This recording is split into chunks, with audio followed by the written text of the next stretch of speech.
મિત્રો પંચકોશી ઉત્તર વાહિની નર્મદા વિશે તમને દરેક રીલમાં જોવા મળશે, એનો મહિમા જે છે એ દરેક રીલમાં જોવા મળશે. પણ આજે અમે તમને બતાવવાના છે કે આ પરિક્રમા દરમિયાન જેટલા પણ પરિક્રમા કરવાવાળા લોકો છે એમને કઈ જાતની સેવાઓ અને કઈ જાતની સુવિધાઓ મળવા જઈ રહી છે સરકારશ્રી દ્વારા તથા ગ્રામજનો દ્વારા. ફ્રેન્ડ્સ, આમ તો સરકારશ્રી દ્વારા ઘણા એવા જે ફાયદાઓ છે આપવામાં આવ્યા છે. એમાંની એક વાત કરું તો અહીંયા આપ જોઈ શકો છો કે તાત્કાલિક સારવાર કેન્દ્ર પણ આવેલા છે.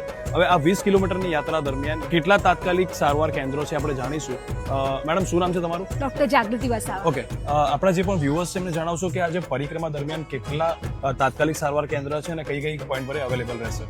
આપણે આજ રોજથી શરૂ થઈ છે નર્મદા પરિક્રમા, જે આવતા મહિનાની 17 તારીખ સુધી ચાલુ રહેશે, જેમાં યાત્રીઓને કોઈ પણ પ્રકારની આરોગ્યને લક્ષી સુવિધાઓ મળી રહે તે હેતુસર આપણા નાંદોદ તાલુકામાં 4 જગ્યાએ અને સામે તિલકવાડા ઘાટ સાઈડ પર 2 જગ્યાએ એમ કરીને ટોટલ 6 જગ્યા ઉપર 24/7 મેડિકલ સ્ટાફ એમ્બ્યુલન્સ સાથે અવેલેબલ છે, જેમાં બેઝિક ઓપીડી સેવાઓ, ઇમરજન્સી સેવાઓ અને દાખલ કરવાની સેવાઓ પણ ઉપલબ્ધ છે, જેથી રાહદારીઓને કોઈ પણ પ્રકારની તકલીફ ના જાય.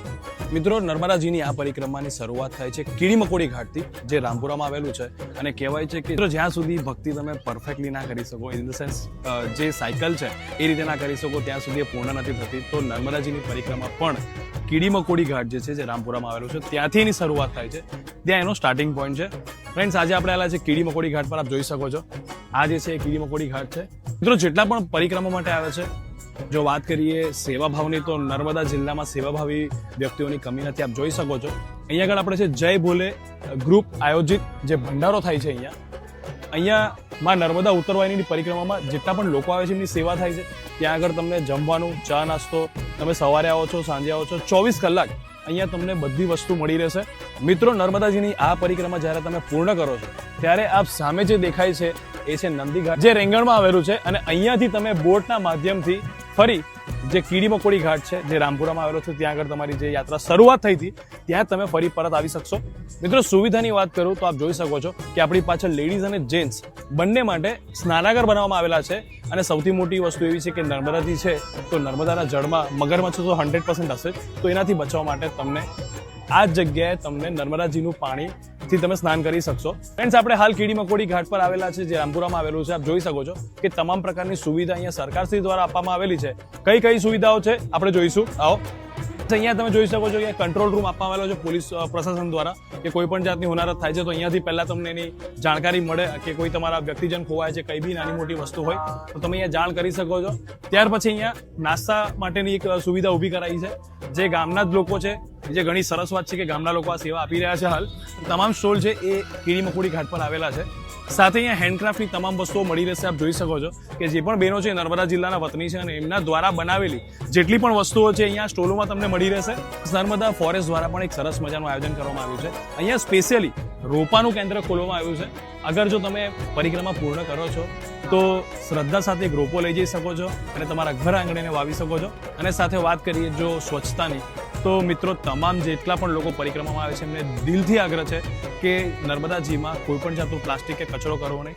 જો કે આપ જોઈ શકો છો અહીંયા કેટલી સ્વચ્છતા જાળવેલી છે અને સાથે બહેનો માટે અને ભાઈઓ માટે અલગ શૌચાલયની પણ વ્યવસ્થા કરેલી છે. ફ્રેન્ડ્સ, જેટલા પણ લોકો પોતાની પરિક્રમા પૂર્ણ કરે છે એ એમનો આ ડ્રોપ પોઈન્ટ છે.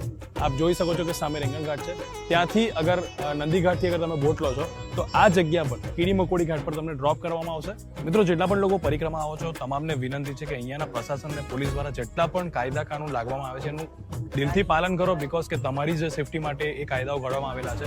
નદી કિનારે જવાનું ટાળો, કેમ કે આ જે નદી છે એમાં મગરમચ્છનો પણ ભય રહે છે. અને જેટલા પણ લોકો જો બોટમાં જાય છે એમને આગ્રહ છે કે સેફટી જેકેટ અવશ્ય પહેરો. મિત્રો, આમ તો નર્મદાજીના આશીર્વાદ છે એટલે કોઈ હોનારત થવાની નથી, બટ જો કદાચ કોઈ હોનારત થાય છે તો આપ જોઈ શકો છો કે એસડીઆરએફની ટીમ રેસ્ક્યુ બોટ સાથે 24 અવર્સ નર્મદાજીની જે નદી છે આપણી એમાં રેસ્ક્યુ માટે ફરતા રહે છે.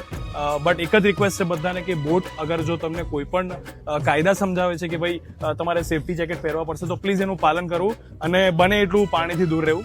મિત્રો, આપણે હાલ રેંગણ ગામના નંદીઘાટ પર આવેલા છે. આપ જોઈ શકો છો કે અહીંયા તમામ પ્રકારની સુવિધા જેટલા પણ પરિક્રમાવાસીઓ છે એમની માટે કરવામાં આવેલી છે. અને જગ્યાએ જગ્યાએ અહીંયા ડસ્ટબિન મૂકવામાં આવેલી છે, જે ખરેખર સારી વાત છે. અને જેટલા પણ પરિક્રમાવાસી આવે છે તમામને અગેન અમે વિનંતી કરીએ છીએ કે સરકાર એમનું કામ કર્યું છે ડસ્ટબિન મૂકીને, તો આપણું કામ એક જ બને છે કે એમાં કચરો એમાં જ ફેંકીએ. મિત્રો, આ જે પોઈન્ટ પર આપણે ઊભા છે એ જે નર્મદા પરિક્રમા છે એનો અંતિમ પોઈન્ટ છે. સૌથી મોટી વાત કરું તો સરકારશ્રી દ્વારા સરસ મજાની વ્યવસ્થા તો કરવામાં આવી જ છે, પણ જો હું વાત કરું નર્મદા પોલીસની, તો સૌથી મોટું યોગદાન જો રહ્યું હોય તો એ નર્મદા પોલીસના જવાનોનું છે. હાલ આપણે જોઈ રહ્યા છીએ કે ઘણા લોકો પરિક્રમા પૂર્ણ કરીને બેઠા છે અને એમને પૂછીશું કે સેવા અને સુવિધા કેવી હતી. ચાલો મિત્રો, અહીંયા આમ તો ઘણા લોકોએ પોતાની પરિક્રમા પૂર્ણ કરેલી છે, પણ આપણી પાસે એવા એક ગ્રુપ છે જેને ઓલરેડી પરિક્રમા પૂર્ણ કરી. તો સેવા અને જે પણ સુવિધાઓ છે એના વિશે જાણીશું. તમને કેવી લાગી છે આ જે સેવા અને સુવિધા ગામ તરફથી અને સરકાર તરફથી આપવામાં આવી છે? તમારી પરિક્રમા પૂર્ણ થઈ કે તમને કેવી લાગી છે અત્યાર સુધીની સેવાઓ? આ વખતે પરિક્રમામાં ખૂબ જ સરસ સેવા છે. અમે આગળ જ્યારે સ્ટાર્ટ કરી ત્યાં આગળ ગરમ ગરમ ચા, નાસ્તો અને કોલ્ડ ડ્રિંક્સ પણ આપ્યા હતા. જેમ આગળ આવે એમ બહુ જ સરસ સેવા છે. લાસ્ટ યર કરતાં આ યર ખૂબ જ સારી સેવા છે. લાઇટિંગની બી સારી વ્યવસ્થા છે. થેન્ક યુ નર્મદાની આ પરિક્રમામાં જે સેવાઓ આપી રહ્યા છે સર્વે ભાઈ બહેનોને અમારા તરફથી અમને થેન્ક યુ. નર્મદે હર.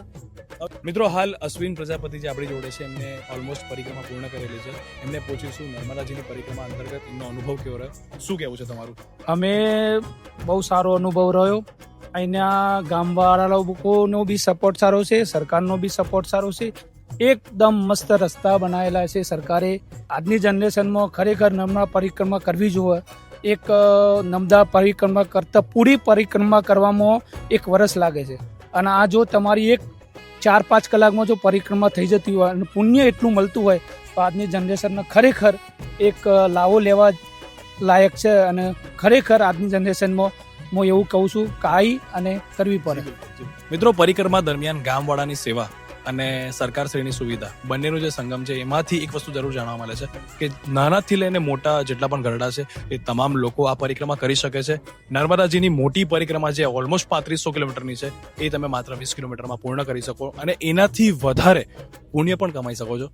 જો આઈડીની વાત કરું તો નર્મદા પરિક્રમા રામપુરા એક આઈડી છે અને બીજી આઈડી છે વેલકમ ટુ નર્મદા. તો આ બંને આઈડીને જરૂરથી ફોલો કરજો તો તમને તમામ અપડેટ્સ જે નર્મદા પરિક્રમાની છે એ મળતી રહેશે.